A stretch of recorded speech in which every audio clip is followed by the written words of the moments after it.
Good morning, everyone, and welcome to Windward Buddhist Temple's Remembrance Service. My name is Neil Yamamoto, and I will be your MC. We'll begin with the ringing of the temple bell, or Kansho, that signifies the beginning of the temple service. It is a deep and sacred ritual that's steeped in ancient tradition. It is the calling of the people to come together to listen to the Dharma or teachings. The temple bell represents the gratitude and deep appreciation of the members, friends, and guests of the Windward Buddhist Temple. Please sit quietly in your seat.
If you are able, please rise for the meditation, followed by the chanting of the Vandana Ti-Sarana by the congregation in Pali and English in the red Jodo Shinshu Service book on page 7.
please be seated.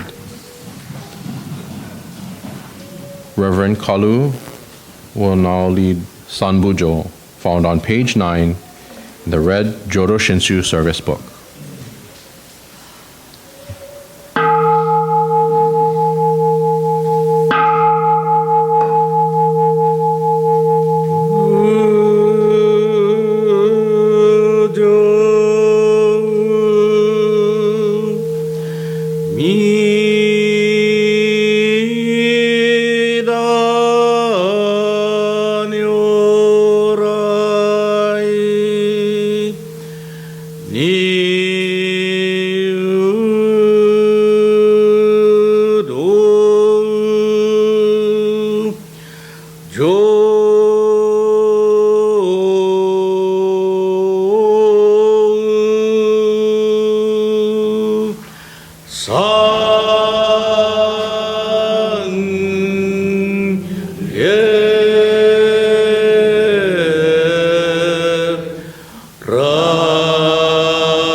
In observance of the monthly memorial service for our departed loved ones who have gone on to the realm of enlightenment, the pure land of Amida Buddha, the world of eternal peace and tranquility.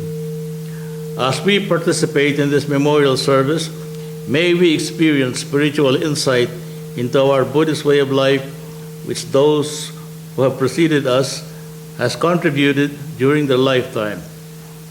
We spiritually dedicate this day as an expression of deep appreciation for the three treasures of the Buddha's teachings. Namo Kiye Butsu, I go to the Buddha for guidance. Namo Kiye Ho, I go to the Dharma for guidance. Namo Kiye So, I go to the Sangha for guidance. We recite the Buddha's name reverently in Gassho and appreciation. Namo Amida Butsu, Namo Amida Butsu, Namo Amida Butsu.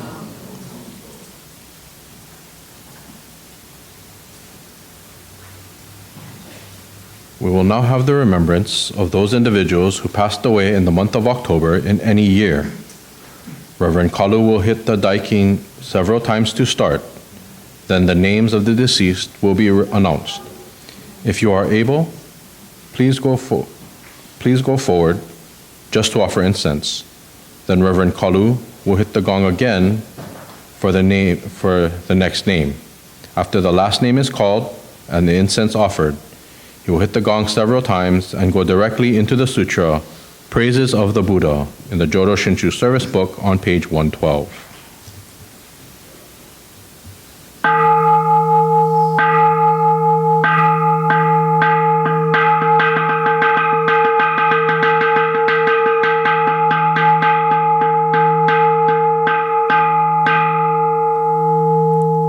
Janet Matsuyo Hiramoto.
Donna Yonamine.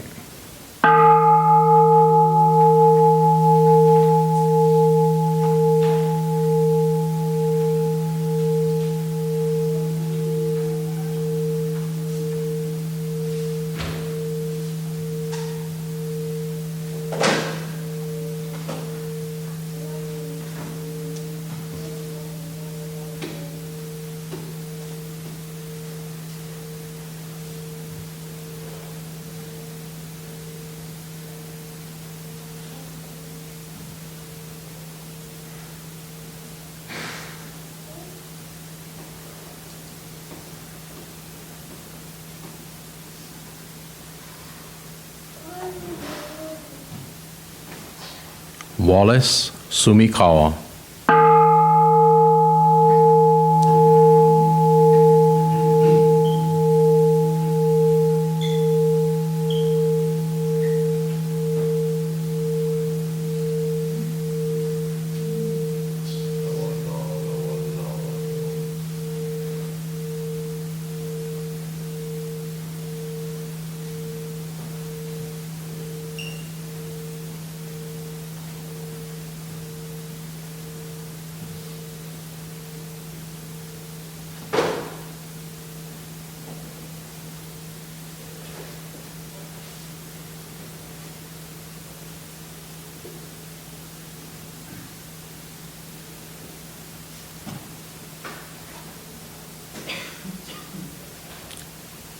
Stanley Sekimoto, Edith Ichimasa, and Yasunosuke Yanagisawa.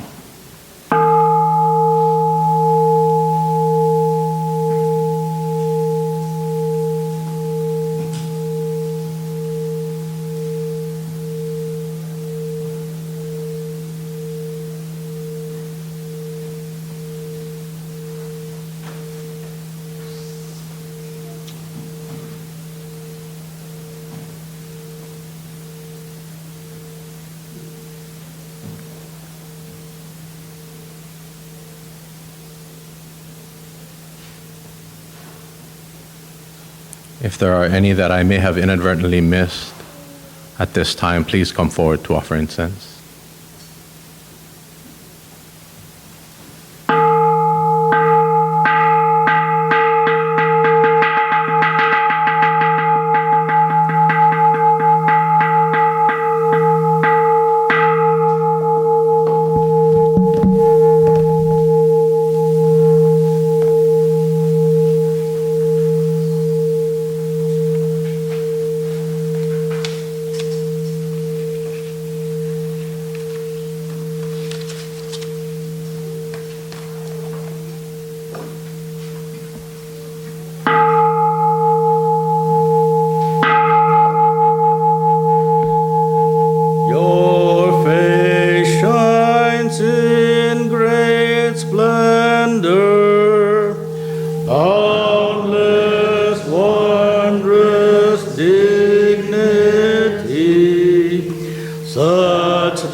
rules, when compared to your brilliance, seem to us like blackest ink.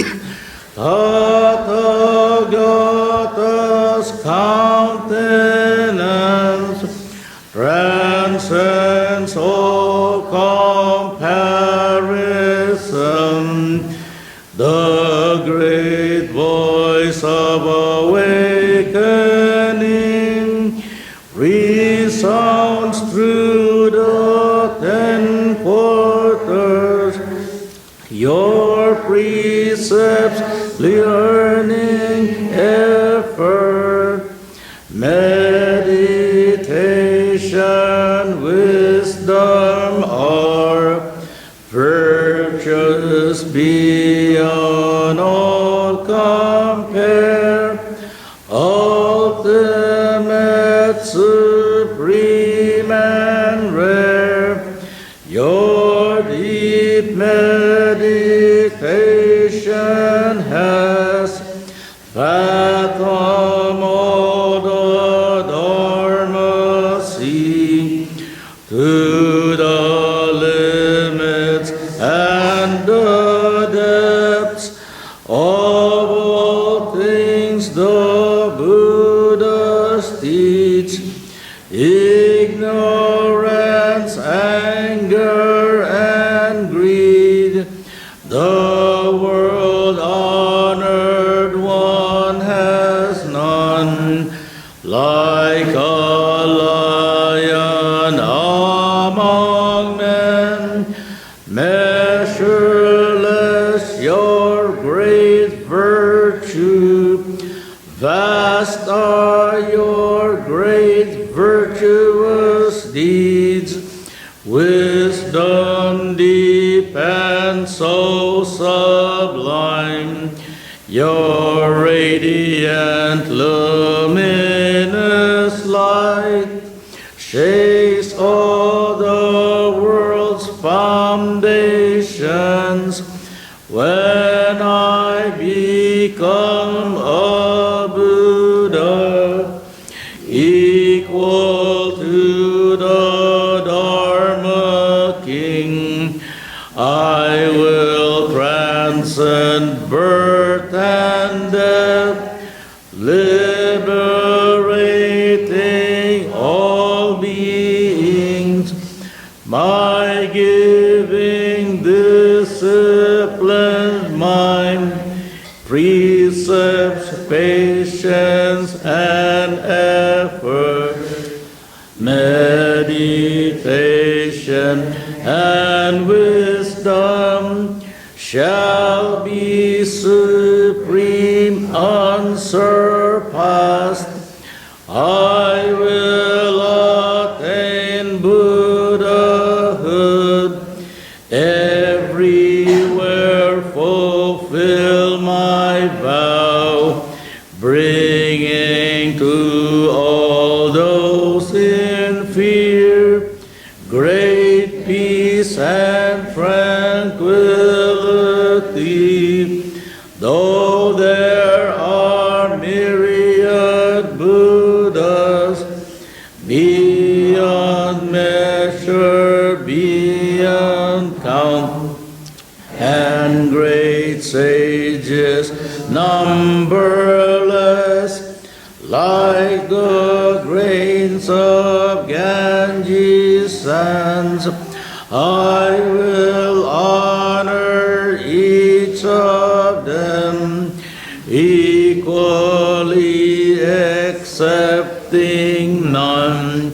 Even more importantly, I will seek the supreme way, even though all Buddha worlds are countless as Ganges sands, even though all lands and realms are boundless without measure, yet my light shall reach them all and illumine every place. Such shall be my perfect work, such my power infinite. When I attain Buddhahood, my land will be first and best, place of practice transcendent, its people sublime and rare, land equal to nirvana, beyond all comparison,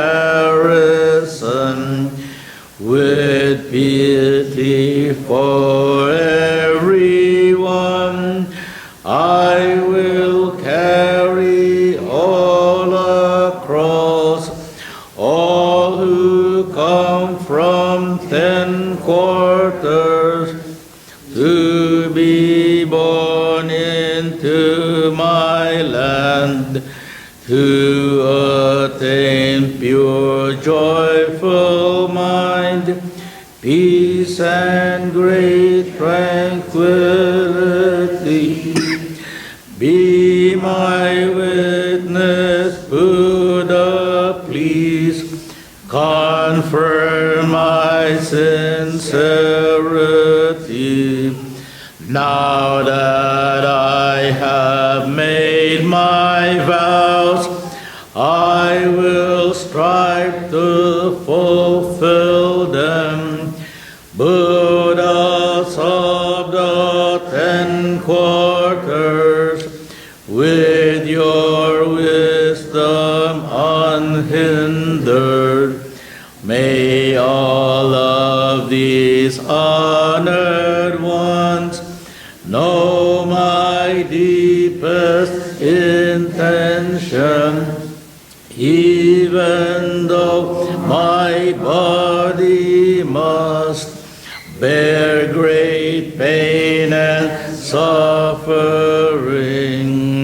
I will persevere and strive patiently without regrets.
If you are able, please rise for the recitation Our Pledge in the Windward Buddhist Temple Supplemental Service Book on page 44.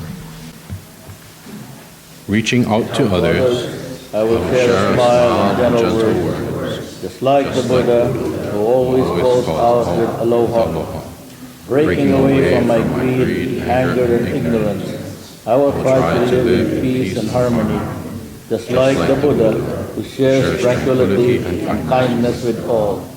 Moving forward from self-centeredness, I will share a life of joy and sorrow with others, just like the Buddha, whose caring heart always embraces us. Realizing that I live because of others, I will strive to live life to the fullest with an attitude of gratitude, just like the Buddha, who promises to embrace us all. Namo Amida Butsu, Namo Amida Butsu, Namo Ando, Namo. Please continue to stand for the Gatha Quest of Life, the Praises of the Buddha book on page 126.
Please be seated. Our Dharma talk today will be given by our minister, Reverend Saul Kalu.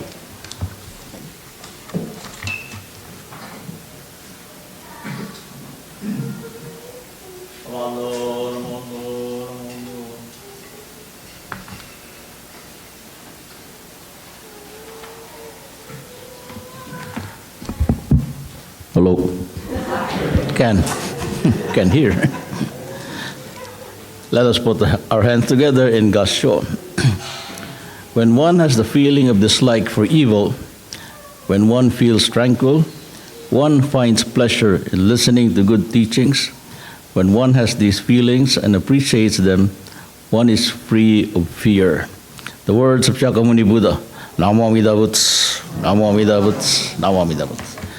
Good morning, aloha, and thank you and welcome again to this last Sunday service of this month of October. 2 more months and we say sayonara, adios, and goodbye to the year 2024. As we look back on a year that's for us has been comparatively peaceful, let us not forget the many of our fellow human beings worldwide who are now caught in the midst of wars and their terrible sufferings, and reflect with gratitude our own present state of being safe in this country. It is quite scary when we think of what's been happening around the world. The prospect of a nuclear war is especially disturbing because it is a direct threat to our very existence. Indeed, anything that threatens our comfort, well-being, and survival is something scary and unpleasant. one that we need to avoid as much as possible. I'm sure all of us have had scary moments in our lives at some time or another, be it real or imagined, and they could range anywhere from a real threat, like feeling the shaking of a strong earthquake, the fury of the strong winds of a typhoon or hurricane, or even seeing or encountering small animals which we perceive to be vicious or poisonous. My personal experience with that were snakes. I am afraid of snakes, yeah? And I encountered these creatures one time when I was in high school working in the rice fields back in my home country. Never mind whether they were poisonous snakes or not, I remember just running away from them with all my might because I was so scared. Or more recently, a few years ago, in fact, while serving at Makawao, Hongwanji, I tried to kill a centipede which crawled in the kitchen while I was eating dinner. It was huge and looked so menacing. I heard that centipede bites are very painful, so I was scared of being bitten on the foot. But the booger crawled away so fast, it hid in the kitchen closet before I could get to it. Fear plays a very important part of our daily life and in human society as a whole.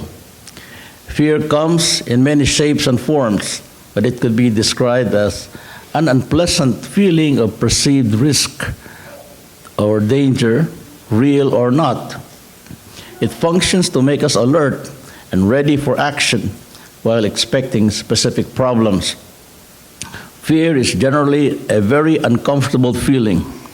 Buddhists would therefore call it a form of suffering. We do not like to be afraid, but still our fears can keep us from harm. For example, as it makes us hold back, avoid, get out of the way, or run when we see something that could harm us coming in our direction. So yes, we need to realize danger and be alert. But once we are alert, we cannot do much more than whatever we think is best at the situation. That is what we call rational fear, because the threat is real. Similarly, many of us are afraid for quite irrational reasons, meaning of things that do not really pose any serious threat to us. For example, fear of, non-poisonous spiders, centipedes, because they cannot really kill us, snakes that are not poisonous, of course, or even small or in large spaces. And most irrational of all, the fear of ghosts. Why ghosts? For some strange reason, some people fear ghosts or the dead more than living people who can actually do them physical harm. The dead ones can no longer physically hurt us. But because of this fear, ghosts can do psychological harm instead.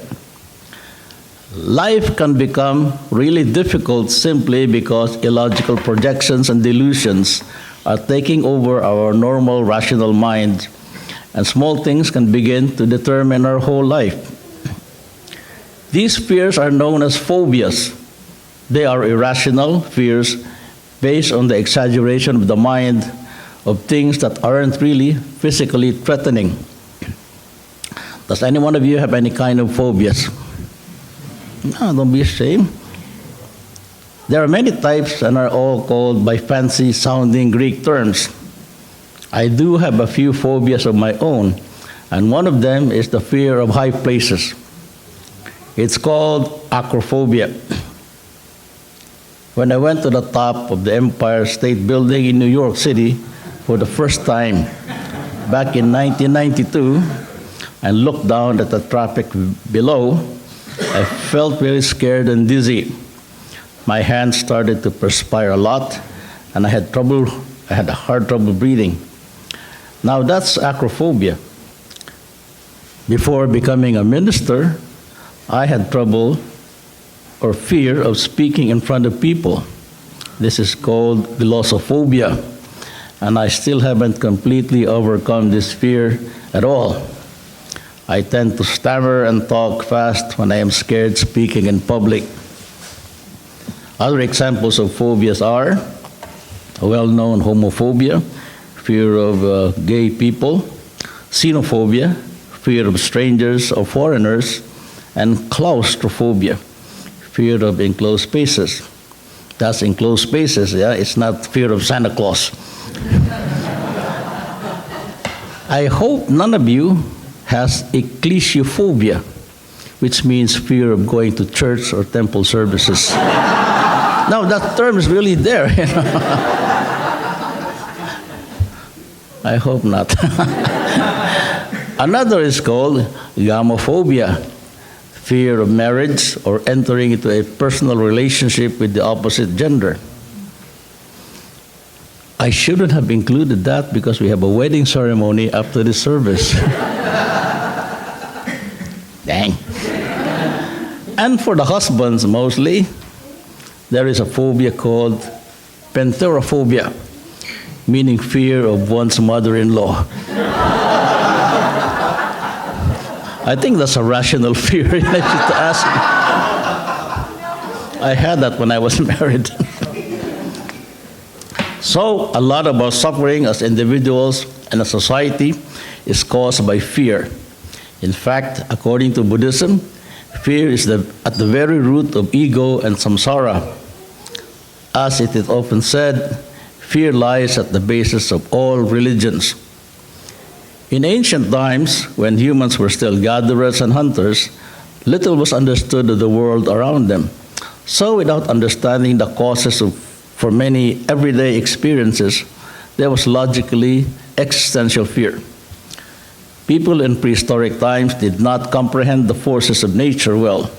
The lightning, for example, was perceived as a bolt of punishment from the gods for wrongful things humans have done. Earthquakes and other natural disasters too were viewed as divine retributions.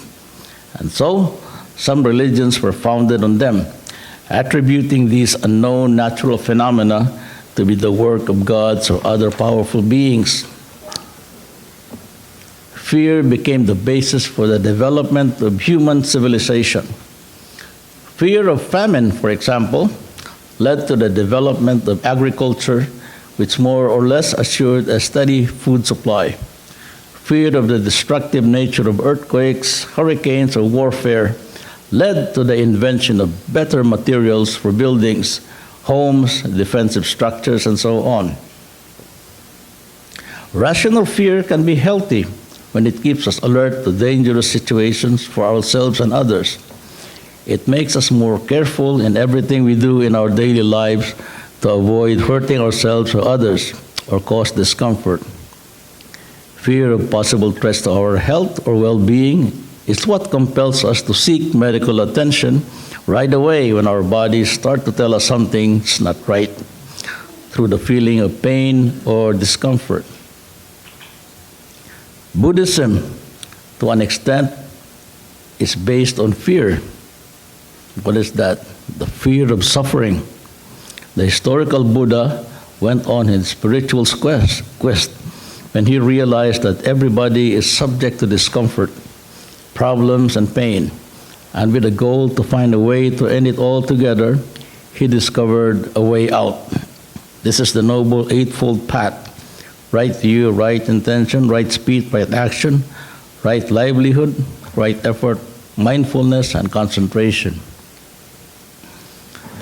In the Buddhist context, there is one type of fear that we even need to cultivate. This is the fear that if we do not do anything about attaining enlightenment, we will remain in the cycle of rebirth after rebirth, in lives filled with problems and suffering. We need to be ever mindful or fearful of the consequences of our unwholesome actions and try to avoid them so as not to sow the seeds of suffering later on in our lives. And at the same time, we should never fear to do what is wholesome and beneficial to ourselves and others, even if there are those who try to discourage us from doing so. We should not give in to irrational fears of failure or being criticized or ridiculed if our intentions are noble and sincere and for the good of others. The ultimate fear is the fear of death, which results in the loss of our ego and everything we have. This fear of death is nothing but a form of attachment to our life, our concept of self or ego, and all our possessions. But it is a real and universal fear among all sentient beings, nonetheless. We humans, being the thinking, rational creatures that we are, and have more worldly attachments than animals, fear death the most. Animals can sense their impending deaths by instinct, but without the attachment of the human mind, it is logical to say that they are better able to accept their own deaths. Although we don't really know for sure how animals think or react to such situations. What makes death so frightening to humans is that fear of the unknown, of what lies beyond the worldly life after physical life ends. That is the fear when we think that there's nothing more beyond death, that it is game over after we take our last breath and our body ceases its biological functions. We no longer exist, so we think. But if we think in terms of the possibility of rebirth and the reality of the Pure Land, as what Jodo Shinshu Buddhism teaches us, then physical death is only a transition.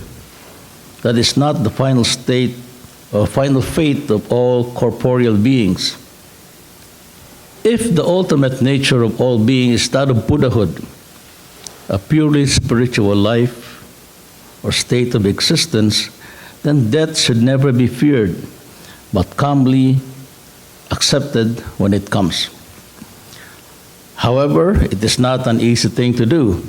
Our blind passion, our desire to live as we are now, our attachment to our lives and possessions is not easy to overcome.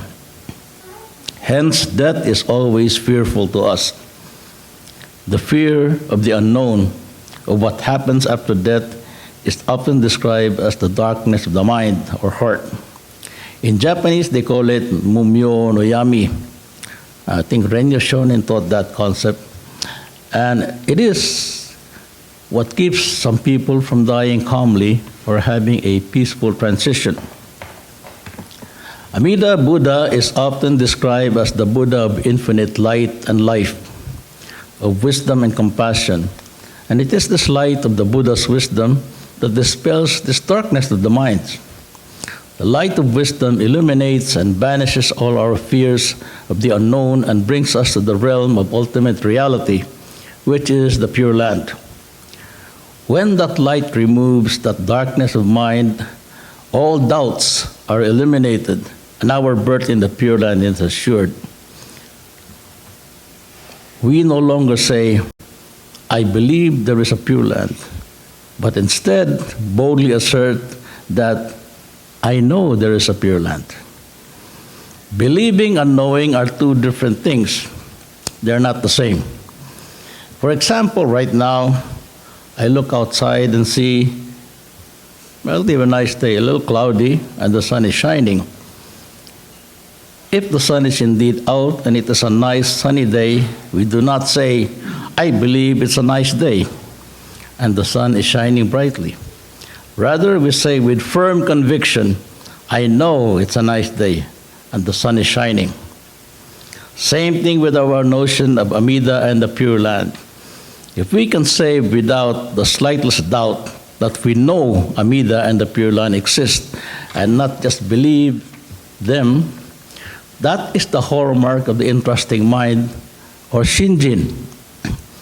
At that one thought moment, Ichinen, we join the stream of non-retrogression, meaning our birth in the Pure Land is assured and there is no turning back anymore. Then we lose the fear of death. There were actually Jodo Shinshu people in old Japan called Myokonins who are described as very assured confident and deep in their conviction of Amida Buddha and the Pure Land. The way they express their feelings through poems or passages or live their lives conveys unshaken, firm acceptance of the reality of the Buddha and the Pure Land. For these Myokonins, there was no more fear, not of death, not of rebirth in the cycle of suffering, but instead, there was the peace and tranquility in their present lives and the assurance of the same peace and tranquility that awaited them in the Pure Land of Amida Buddha. And now we'll conclude by saying the Nembutsu.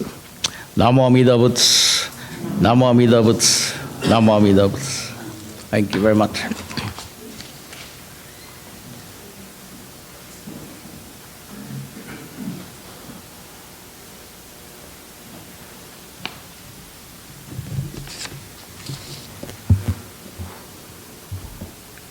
Thank you very much, Reverend Saul. I didn't know you were afraid of snakes.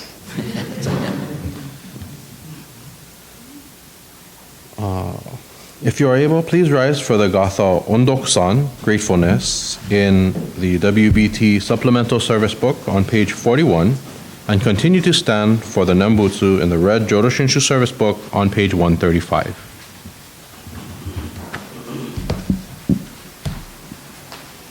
Oh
When one sees this with the wisdom of the Buddha, one turns away from suffering. This is the path to purification. Namo Amida Butsu, Namo Amida Butsu, Namo Amida Butsu, Namo Namo. Please be seated. This concludes our service for today, and we now have announcements with President Dennis Tashiro.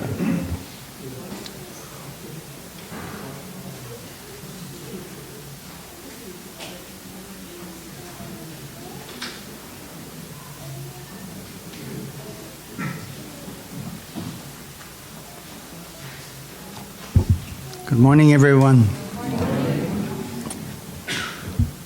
Thank you, Reverend Saul. That was a very wonderful message. But there will be, Thursday night, ghosts and goblins. So, should we be afraid of that? I know we ward them off by offering candies. Thank you again. Thank you, Neil, for being our MC. Alan was our greeter. Jan rang the Kansho. Lisa playing the piano. And, of course, Ryan for recording this service. First announcements. Those of you that came to watch that movie last night, I hope you had a wonderful time. We had a nice dinner. And a number of you enjoyed the movie. So I think it was a nice evening. Yep. Good. So next year, same thing again. We'll figure out another movie to watch. Okay, our fall food drive continues. And that's to benefit the Hawaii Food Bank. Your generous donations of non-perishable food would be greatly appreciated. This coming Saturday, November 2nd, Moilili Hongwanji Mission will be providing a free fall seminar regarding mental health matters. The guest speaker will be Bud Bowles, Executive Director of United Self-Help. The topic is How to Live the Best Life Ever. More information can be found on the flyer that's posted on the bulletin board, including how to register. Okay, next Sunday will be, of course, the first Sunday in November, the first Sunday family service. Reverend Saul will be leading the service, and I'll be doing the Dharma Talk. After the service, after refreshments, we'll have intergenerational activity led by Prudence. I do have a kind of a sad announcement. A longtime member has just passed away, Chisato Hoke. She was a longtime, very good friend of the temple. We'll miss her very much. Namo Amida Butsu. Are there any other announcements? Yes, Reverend. Just want to announce again that there's going to be a wedding after this service, and the couple will be arriving about 11:30. So I hope they won't be bothered by, the refreshment going on. But if you can, there's not that many people coming. It's only 4, so probably the parking is going to be okay.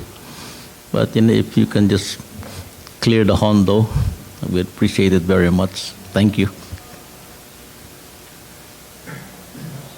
Okay. All right, let's do words of thanksgiving.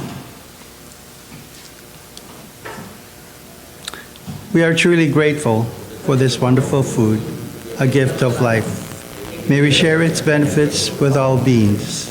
As we partake of this food, let us remember Amida Buddha's compassion, which surrounds all people and all forms of life. Namo Amida Butsu. Itadakimasu. Thank you. For the young ones, there's 2 items in the refreshment table that's geared to Halloween. So take the little ones quickly, and so they can kind of see before they get eaten away. Okay, thank you.